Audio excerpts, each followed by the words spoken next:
Joyeux Noël. What are we, French now? Hardly, but what are we talking about today? Yeah, it's the end of the year, so I think it's a good time to just do some year-end financial items we should all be aware of, and then kind of, our biggest takeaways from 2025 and forward looking into 2026 here.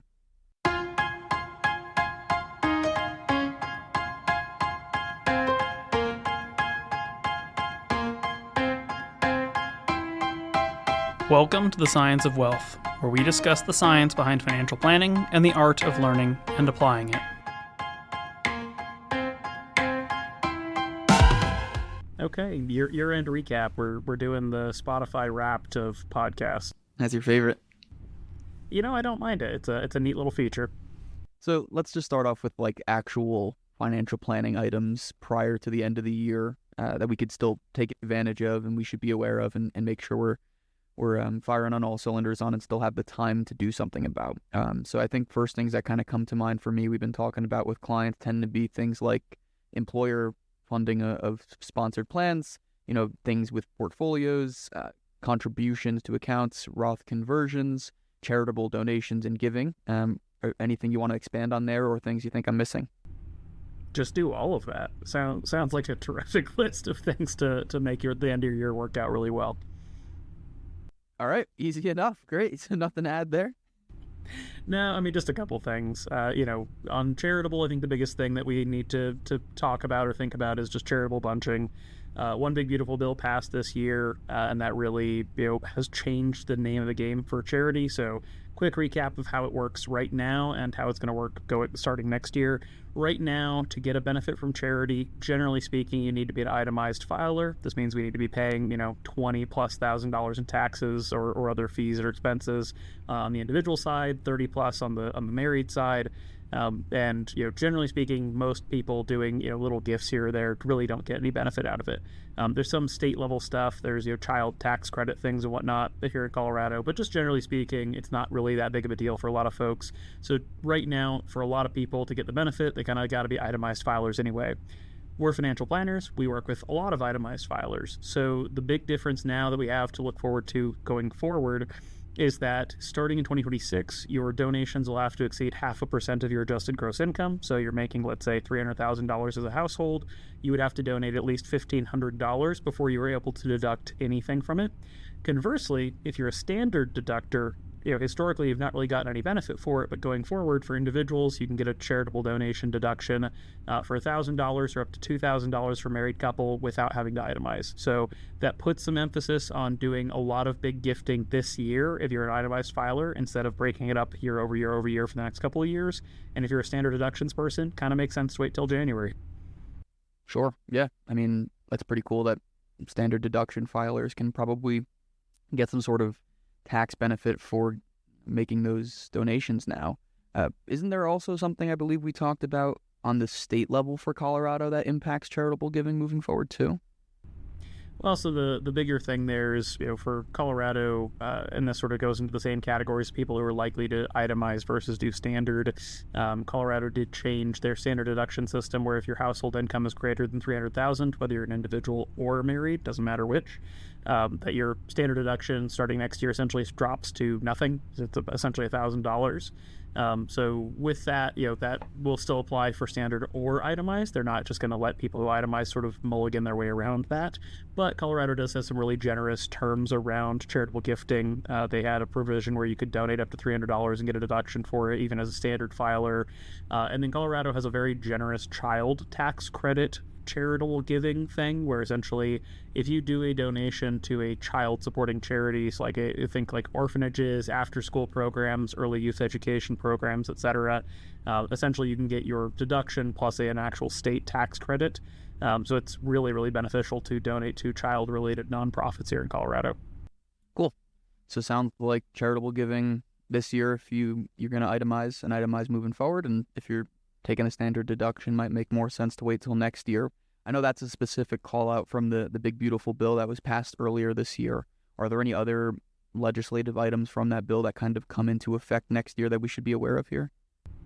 I think a big thing here is just that kind of all the green tax credit stuff is essentially dying or already gone. A lot of it ended back in September. Some of it clung on until the end of this year. State of Colorado still has a couple of things for green vehicles, but the federal incentive, which was the bigger incentive, is completely gone at this point for electric vehicles. Same thing with a lot of things like solar, energy insulation. There's still some state level programs, but all the federal incentives are essentially gone, probably going to be gone at least until 2018, 2019, assuming there's an administration change. So it's sort of going to become a bit of a slower period for those sorts of things. Now, if you still want an electric car, if you still want solar, if you still want to do better insulation in your house, all that sort of stuff, it's fine. We just don't see the same tax incentives for it. Cool. All right. So I think the only thing we haven't really talked about for year end is just like RMDs for those who have them. Is there anything specifically you'd give people maybe some tips or just insight into in regard to the RMDs and taking them before the end of the year here? Yeah, so if you are 73 years old, if you turn 73 years old this year, you're required to take your first required minimum distribution. Now that's technically due by April 15th of the following year for your first year of RMD. So if you turn 73 this year, happy birthday. Your RMD is due by April 15th next year. But if you take it out after 12/31 of this year, so you take it out 2026 instead of 2025, then you're going to end up with 2 RMDs in the same year. So individual circumstances dependent, probably going to make more sense to go ahead and take it out this year. Now, with that in mind, if you don't need the money, and that's not to say that anybody doesn't need the money for one thing or another, but if you find yourself kind of looking at your RMD and going, I don't really need this, or like, what am I going to use this for? Or I guess I'll just reinvest it, like whatever you're thinking of there. Back to the charity conversation, you could do a qualified charitable distribution. This lets you donate directly from your IRA to satisfy your required minimum distribution directly to a 501c3 charity. If you take that approach or that route, then that's going to be your best, kind of your biggest donation and your best net of tax effect. You don't have to donate your entire RMD, and you can even donate more than your RMD or less than your RMD, it doesn't matter. But if you want to donate something from your IRA distributions and you have RMDs this year, that is a way to get around it, give to charity. And if you really want to triple dip, right, donate to a child-related nonprofit in Colorado, and you're going to find yourself getting probably the best of all worlds around that. Sounds like an opportunity to have your cake and eat it too. And remind me, Dan, I believe the RMD age, right? So starting 73 for a lot of folks nowadays and going up to 74 or 5. But for the qualified charitable distributions, those can start as early as 70 and a half. Am I wrong? They can, and so that kind of creates a weird scenario where you don't have to take anything out. So the only real case where that's going to make more sense is we're trying to do things like Roth conversions, or we're trying to reduce our pre-tax retirement account balance. We're old enough to start doing these QCDs, and we go, okay, I wasn't going to have to take an RMD out this year anyway, but I was planning on trying to get more money out of my IRA to work on that sort of RMD tax bomb some people experience. So as part of that effort or that ongoing, activity of trying to reduce my pre-tax retirement balance, I'm going to go ahead and use a QCD to get more money out of my IRA and give to charity at the same time. Got it. And remind me, the penalties for not taking your RMD when you need to are also quite steep, right?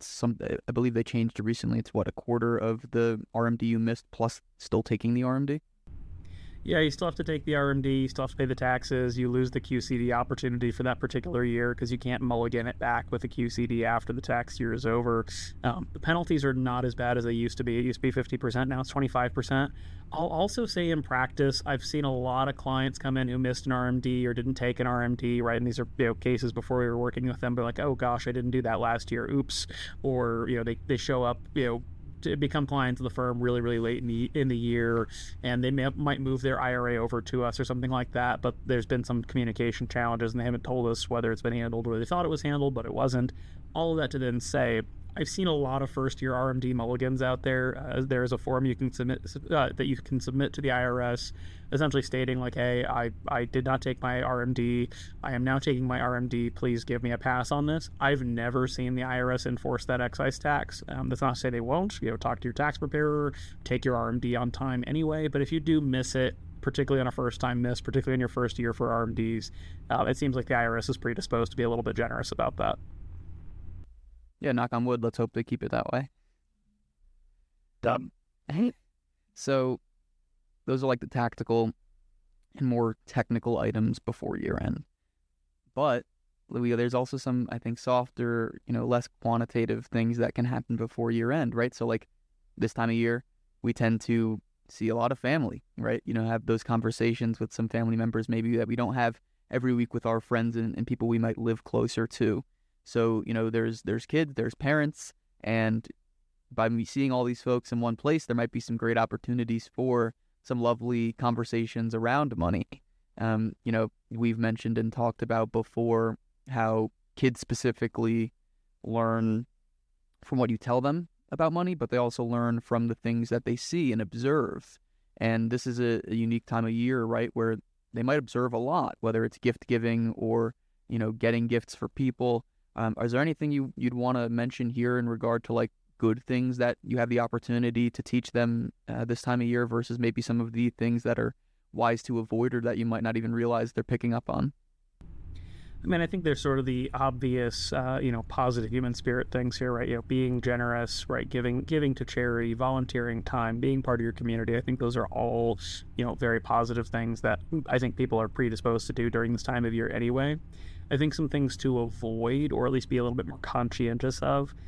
So, for example, there's this sort of classic phenomenon, right? Where it seems like, gee, Santa sure is nice to the rich kids and not very nice to the poor kids. There's sort of that peer-to-peer thing. Your kids do recognize that. They may not understand why it's happening, but they're not clueless. They're going to notice that the rich kids got, a PS5 and all the things they wanted, and that, the poor kids didn't really have much to brag about or talk about. I think it's important that if you're going to give big, substantial, or material gifts, that those are not coming from quote-unquote Santa, right, or from mysterious supernatural forces, however you want to think of it. I think it's important that if you want to give something really nice, really expensive, whatever it is, that you're clear, right? This is coming from your parents. This is not coming from Santa. Santa leaves cookies, candy, little trinkets, things like that, but not big expensive things. I think that's a helpful thing because it gives you an opportunity not only to avoid giving your kids social anxiety or social inequity problems that they have to sort of recognize in their peers, which you can't prevent all of, right? Their peers are going to do what their peers do, but at least you're kind of not contributing to that issue. But then also it becomes an opportunity to sort of give recognition, right? Hey, like, we have done well. We are giving you these gifts, right? And so I think it's meaningful to go ahead and be deliberate in the gift-giving portion of this season and trying to be, conscientious of the unintended message that giving gifts from you versus giving gifts from supernatural religious entities can kind of convey to your kids. So you're saying even if you have a kid that still believes in Santa, you should make it very clear which gifts are and aren't from Santa? Well, some families will do the thing where gifts will say, like to Johnny from Santa, and then, other gifts will say, to Johnny from mom or dad or whatever it is. I think it's important that the gifts from Santa are not the biggest, most extravagant gifts, because that is going to send the signal, intentional or otherwise, that, Santa really, really loves and cares about this kid, and you'd love them to have that message. But then it sends the unintended signal that when their friend who's maybe their family's not doing as well right now, their friend doesn't have anything to brag about in that same way or share in that same way, it sends a signal, right, that, I must be a good kid, my friend must be a bad kid, but that's not really what's happening here, right? Like, you brought the gifts, you got them the gifts. So I think it's meaningful and important to, again, just highlight that anything big and substantial is coming from family, right? This is from mom, this is from dad, this is from your uncle, whatever it is. And that anything, again, cookies, candies, little fun things that go in the stocking, that sort of stuff, like that can be from Santa. But we shouldn't be giving kids, $100, $1,000 big expensive stuff from Santa, because again, that's going to create a weird peer dynamic that we don't think of. We're just being generous and loving our family, but we have to remember that children obtain financial lessons and financial messages intentionally and unintentionally. Yeah, that's an interesting one. I don't think I would have thought of that on my own, like gifting as the parent versus as Santa. And I think there's an interesting point you bring up there about who gets kind of the responsibility for giving you the gift and maybe not putting it all on this artificial being. And I think that's wise. What about like giving them things versus experiences? I know we talk a lot with clients. So we have some clients that love buying things and others that enjoy more the experience and the memory it provides them. Do you have any opinions here on maybe what's more valuable? Because I know a lot of kids, I think they probably just want things, right? That's pretty common for kids, especially when they're younger. Do you impress upon them the value of experiences or think it's more valuable to just give them kind of what they want, what's on the list? I think there's a best of both worlds thing here, right? You're going to give them some experiences, you're going to give them some things, but I think the best answers are actually things that create experiences, right? Hey, I got you skis. We as a family are going to be going skiing. Hey, I got you a PS5. I also got some couch co-op games we can play together as a family, right? So it's okay for there to be things, right? Half the fun of holidays is unwrapping these gifts and seeing what you got and whatnot. Like that's the really joyous part of being a kid. But I think, rather than sort of entirely standalone things, there's that. And then there are things that are experiences unto themselves, right? Like I would argue a book is an experience. Yes, it's a book, but it creates this, vivid, story or experience that you get to enjoy from it. So I think that's just the thing to look at is try to be conscious. And you know your family, you know your kids, so take this all with a grain of salt. But I think if you're trying to be conscientious about what's going to create the best, happiness or the greatest longevity, it's going to be stuff that is shareable as opposed to things that, just send your kid up into their room and you'll never see them again. I like that. Yeah, I mean, we say like experiences appreciate, but things depreciate. But, you can kind of have the best of both worlds, as you mentioned, right? Like even buying them a bike technically will depreciate, but also probably, there's a memory there of learning how to ride the bike, the time it took, the scrapes and falls along the way, and the happiness you had when you finally were able to take off the training wheels. So I think that's pretty good there. So last thing on this item, I just have something written down here that says fun and constructive money conversations to have with family. So does this mean when I'm home, I should grill my parents about long-term care and their estate plan? That's a dangerous question to ask, Daniel, because deep down, the answer is recognizing that might be a bit of a buzzkill for the holidays. It is probably not a practical thing to talk about. I think you want to be conscious of the unconscious signals that the holidays are already sending, right? You know your family, you know your dynamic. It's easy for us to just sort of sit here and be like, just do this and everything will be great. But, family's complicated. Life experiences are complicated. Money is a tough topic for a lot of people. So I think if there's an opportune reason or thing to talk about, things, coordinating conversations are better than like post-Christmas unwrapping conversations. So, talking to, let's say, your parents, the grandparents of your children, and saying like, hey, we're thinking about doing this for them for Christmas or for Hanukkah or whatever holiday we're trying to celebrate here. I think it's meaningful to do that and collaborate. Because that can also provide an opportunity to get an insight into what we are doing, what they are doing, and if there are things that maybe should be discussed later at a more appropriate time, right? You say, hey, we're thinking about getting them this set of stuff so they can have these experiences. Let's say it's ski stuff. So we're thinking we'll get them the skis and the boots. It'd be great if you could get them the helmet and whatnot. And if they're all on board, great. But if they come back and say, oh, that wasn't really what we were planning on, then there's a conversation to be had here about, well, okay, what were you planning on? Maybe you had a better idea than us, or maybe there's a signal here that that's a financial thing they were not ready to commit to or able to commit to. So I think it's a thing where it's useful for gaining some context into your family's lives and situations. But two things here. One, don't ruin your holidays by suddenly just getting into a deep long-term care conversation. And then two, be mindful that the holidays can create a pressure to keep up with the Joneses, and that sometimes people are going to go out and beyond their financial bandwidth or means, quote unquote, because it's the holidays. So just being mindful that there's constructive things here, but also that, cultural, social, family pressure can sometimes put people in uncomfortable places, and trying to just be mindful that you do or do not do that to others. Well, I think even to the last point there, you see a lot of people that do that, right? It's the holidays. Yeah, I spent more. And you definitely see the holidays kind of amplify some of their spending habits, in part just because, well, I know my neighbors and friends, and I know how many gifts they get people every single year. I have to do that for my family, even if they don't maybe see the direct comparison. There's like an underlying premise there that you'll do the same and reciprocate that. Is there a way to kind of not do that besides just like saying don't keep up with the Joneses? I mean, it's kind of easier said than done, I feel like. As a financial planner, I think the easiest answer to this is just have a plan in the first place, right? If your plan was to spend $500 on gifts, great, do that and don't feel bad about not doing it. just be mindful of whether you're going for a quantity versus quality or quality versus quantity approach, because if you try to do quantity at quality or quality at quantity, that can be the thing that sort of tips you over the edge there. If you just sort of have a loosey-goosey approach to holidays where you just sort of get people what you feel like getting them, oh, that's great and fine. Just be mindful that everybody else is sort of on the same page, that you're not sort of love bombing your friends and relatives or your family members, and they are kind of on a different financial scale than you are. Yes. All right, cool. Well, for anyone that listens to the podcast semi-frequently, we did a podcast episode recently on getting raises. That conversation didn't work out for me, so everybody's getting macaroni salads this year. Getting macaroni necklaces this year. I would take the salad over the necklace if we're being honest. No, they're getting the necklaces. Bummer. But sorry, it's to be. So all jokes aside, I think that's a really good place to leave it. So now, like, kind of just looking back on the year we've had thus far, a lot of really good client conversations, a lot of good and bad current events, things that took place, a lot of money saved, money made, catastrophes avoided, etc. I guess I'll just leave it up to you. Where do you want to kind of bring this conversation? I guess what to you stood out this year a little bit?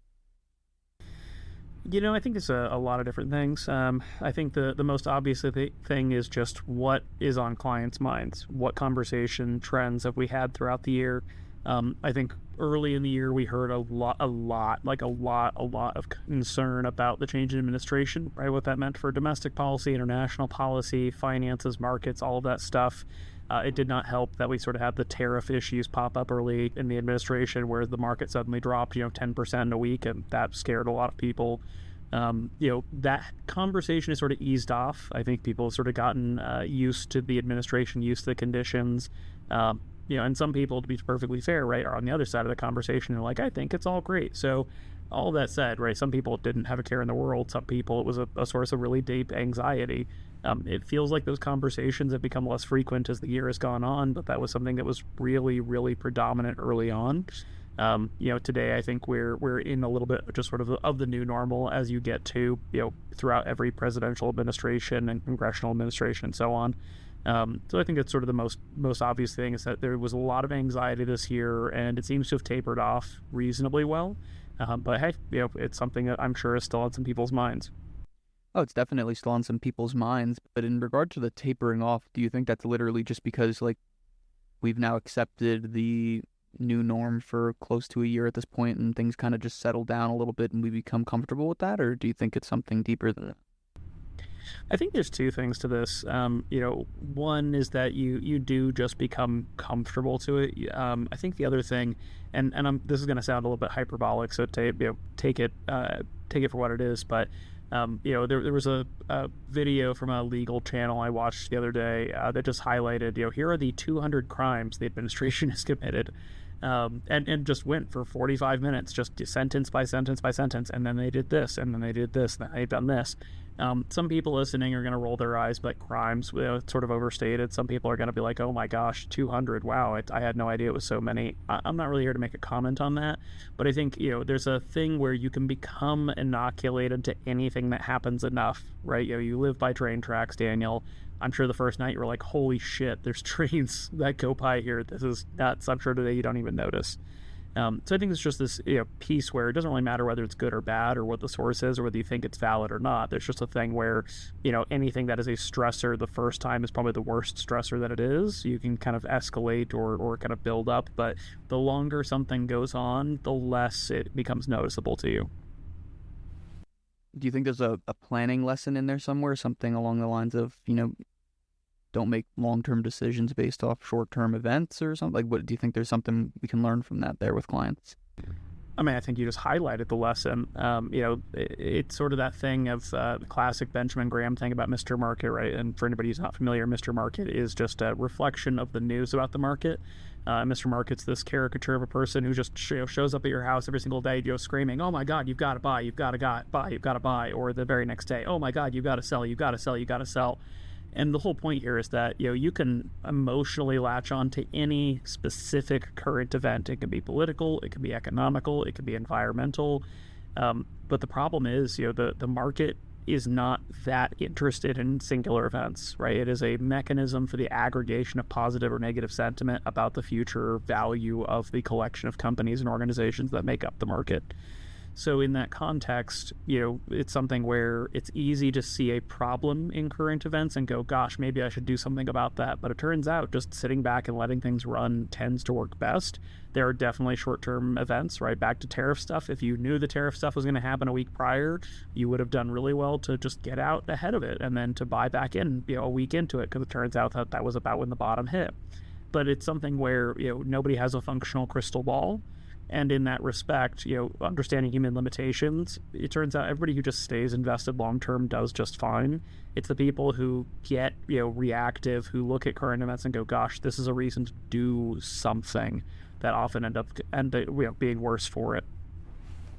All right. So sounds like, as we've said before, and we'll probably say again, setting it and forgetting it kind of beats market timing for the majority of folks out there.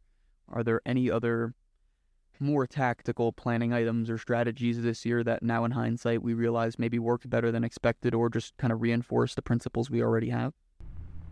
We made a pivot to longer term bonds essentially 2 years ago, anticipating, okay, the Fed's done raising rates for the foreseeable future, so yields will start to normalize over time. So we went ahead and kind of went from short term back to longer term holdings. That has paid off well over the last 2 years, and has paid off pretty well this year, just because the Fed has then gone through the exercise of slashing rates over the last 2 years. So it's something where we kind of got into that early, and now that's proving reasonably beneficial. Bonds are not a sexy category of investment by any means, but that's sort of a category where sometimes people say, like, how are you going to react to current events? And we say we don't like to stand in front of moving trains.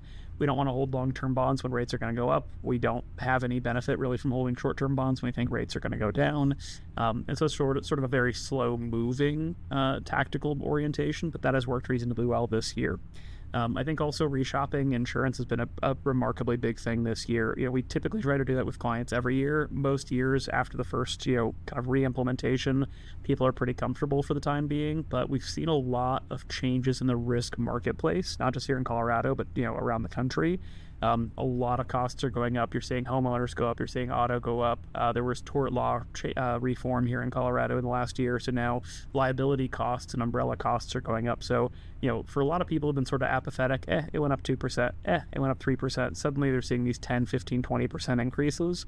And so it's something where, being indifferent to your insurance situation has proven kind of expensive for people, and being more involved in it has been really beneficial this year. Yeah, sure has. A lot of clients we're shopping insurance for and seeing some big changes there. What about like internal lessons? You think there's anything from 2025, taking clients out of the situation for a second, and the lessons and principles there? Is there anything internally, team-wise, that, you think you've kind of learned this year? Tough answers, just because we're a small clan, so when we talk about each other, it's hard to miss who we're talking about or what we're talking about. So trying to be generous in that respect. I think this year has been a year that demonstrated that addition by subtraction was a positive. Literally, the very, very, very first thing we did this year was let somebody go who was not contributing to the team. And that's hard to do, right? You have a personal relationship with people, but it was a decision where we had to say, look, this person is not doing their job, and that's not going to work. And it turned out that was really beneficial. We had another instance throughout this year where we had somebody on the team who was, I think, really trying their best, but their best was not quite to the par we needed it to be. And so we had to have a turnover of that position. And that has turned out to be a phenomenal benefit, not just from a removal of somebody who's not contributing as well as they could have, but by replacing them with somebody who is really over delivering. So I think those have been really big positives, challenges, but positives in terms of the firm experience. And within that, I think there's things that do extend to clients as well, but I'll at least give it a pause here before I talk about client-related things. Like, you think client-related things in regard to the things you just mentioned, or separate things altogether? Separate. I think there's some stuff that overlaps a little bit, but separate things. So you think it's more of like an addition by subtraction sort of thing, and that we've kind of went through a little bit that's been beneficial for us? This year, certainly, and not all subtractions have been things that I would want or hope for, right? I mean, you bring people into the team that you want to do well and be excellent. And some people are and some people aren't, and some people you think are doing great and they're not, and vice versa. All of that to say, I don't hire people with the expectation or the anticipation that I'm going to be letting them go or counseling them out of a position at some point. But on the other end of that, that is just sort of a business reality. As they put it to us in the Army, there will be casualties. Not the thing that I want to see happen, but something that you do just have to sort of be comfortable with. Yeah, that's fair. So what about the other things you mentioned there? You have some other lessons internally that are applicable to clients here? One is, and clients, I say this with the deepest love, there is no amount of communication that will adequately ensure that 100% of clients do what they are supposed to. And so again, clients, I say this to you with love, but we send out our quarterly invites and our newsletter and our communications, and we share, hey, this is what's coming up, this is what's changing, or this is what to expect, or this is what you need to do. And God bless all of you. I think our success rate on that is like 50%. I think that only tells us that we can only communicate more.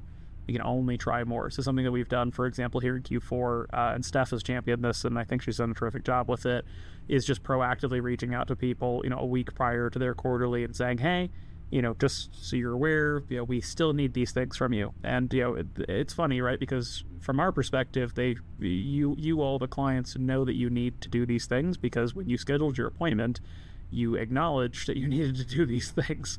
But life gets busy, things get in the way, or we forget to write it down or whatever it is. And so it's something where we've tried to over communicate more and more as we've gotten into the later half of this year.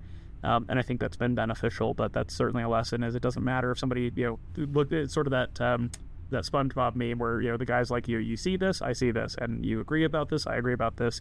And so we concur that this is the answer, and the answer is nope. So there's just a thing where I think we have to over communicate and just anticipate that we will always need to over communicate to make sure that we're all on the same page. That way we can make, productive use of the time we spend with our clients. Yeah, I used to get more bent out of shape about it. Like if, I didn't have everything I needed for every meeting, but as I've kind of just worked with more families over time and seen the broad spectrum of preparation they will put into a meeting in advance, I've become a lot more comfortable, I think, like doing things after the meeting that I would have liked to have done prior to the meeting, or, working at a tempo that's more, the client's pace as opposed to trying to instill my tempo on others. When maybe that's not appropriate. Well, and what we have to remember as the professionals here is it's not about us, right? We are being entrusted by our clients to help them live their best financial lives, and part of that means working with them where they are, not where we would hope they would be, and just helping them progress in that. But that's just something where, it's easy to take it personal when somebody has quote unquote forgotten that very important thing, but we have to remember that it's their very important thing, not our very important thing. Yeah, right on. Well, anything else from the year that you want to share with the team here? Yeah, I mean, just the other big thing, and we put it out in the newsletters. We've talked to almost every single client about it at this point. But just that shift in our meeting tempo, right, for our comprehensive planning clients, that we're going to go from 4 meetings to 3 meetings. And that is just largely a reflection of the fact that, we have this kind of ongoing two sides of the coin problem, where we see a lot of clients skipping the Q2 or the Q3 meetings. And in turn, we see a lot of clients not kind of getting ahead or getting in on time for certain periods. Like Q4 is a good example, where we've had a lot of people show up in the last week or two suddenly being like, oh my gosh, I tried to schedule, but it seems like you're out of appointments. And it's like, yes, because we are at the end of the year. There's only so much time before the end of the year, and the calendar has literally become full, where now we are trying to squeeze people into these, like 30-minute periods between other clients' meetings, just trying to get them the help and the advice that they want and need. So just trying to open up the space that we have for meetings, again, going from 4 meetings to 3 meetings a year, giving an extra month to each of those periods, essentially just to go ahead and try to give people a little bit more availability and flexibility, but also in the hopes that, going back to all these other items, that this will sort of improve I'll just call it the compliance rate, so that we can ensure that we are actually getting all the beneficial things done financially that should be done throughout the year.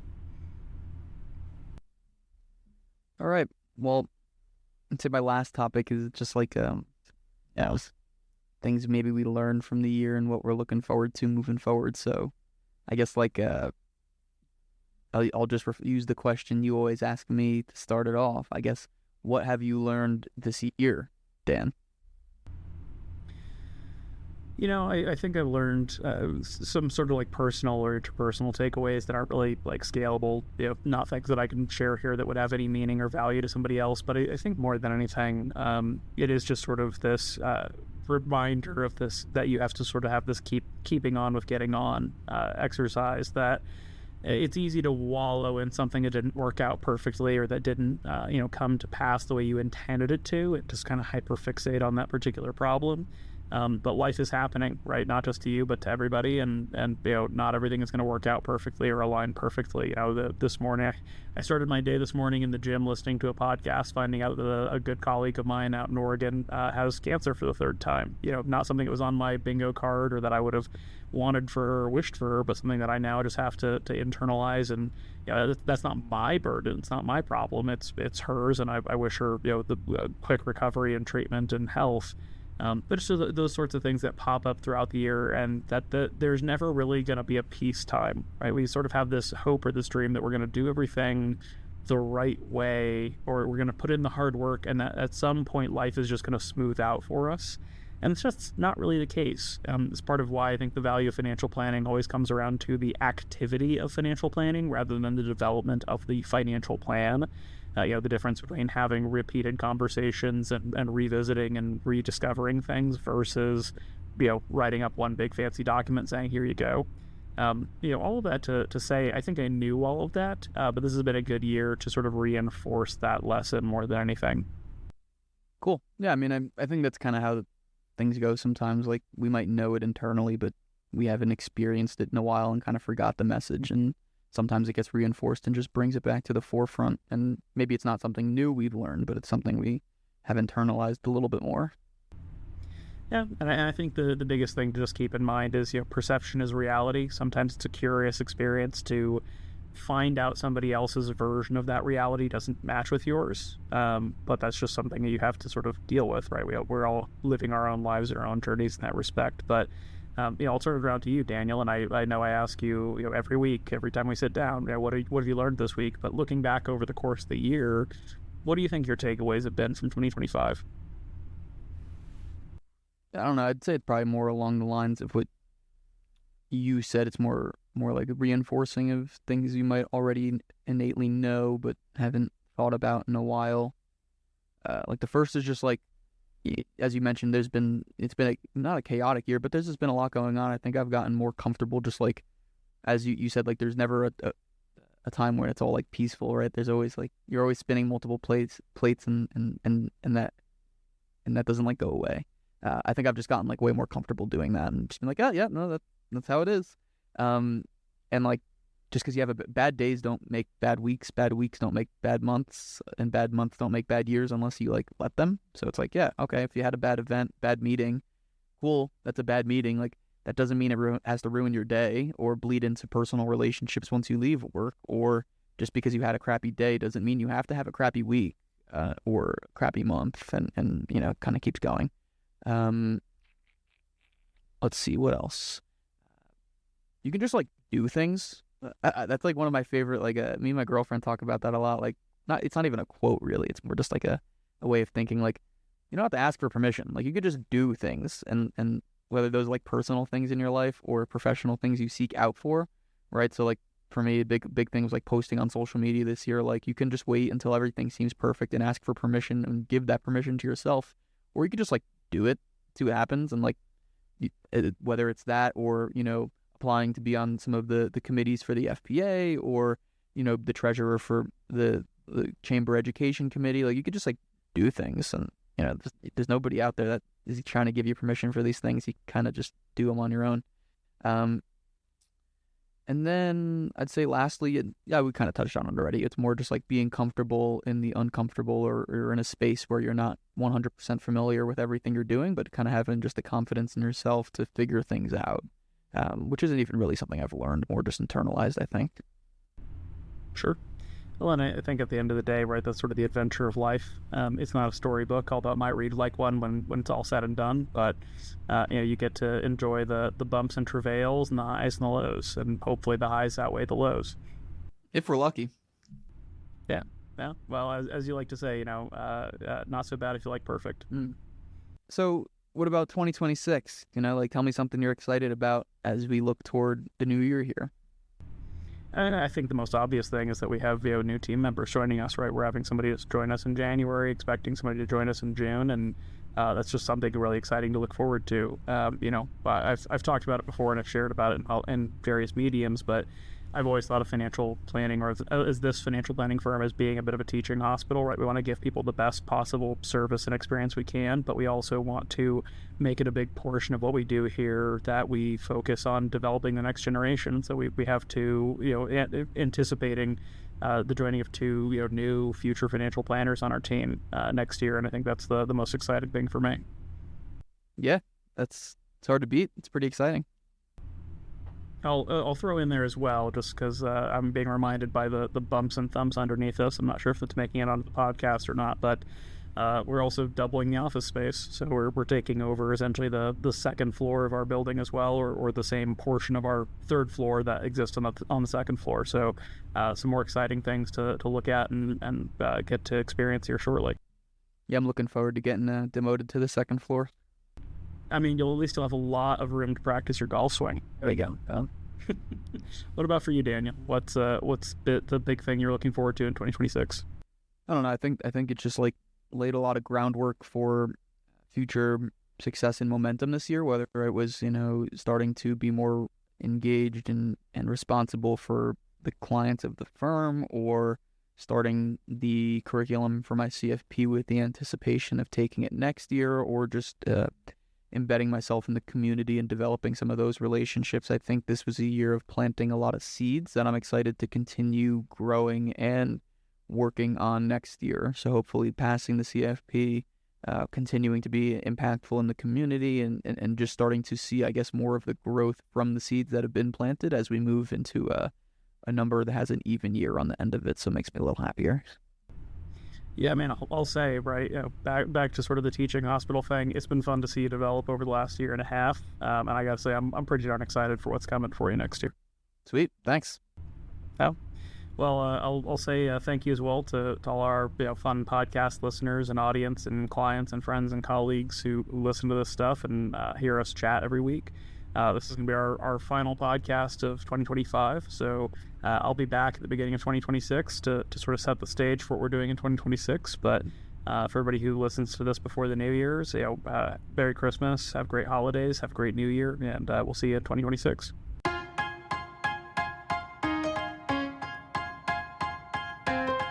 The Science of Wealth is produced by My Wealth Planners, a registered investment advisor in Colorado. The theme song is This Is Your Time by Dan Phillips. The podcast is intended for educational purposes only and is not investment advice or any other form of advice.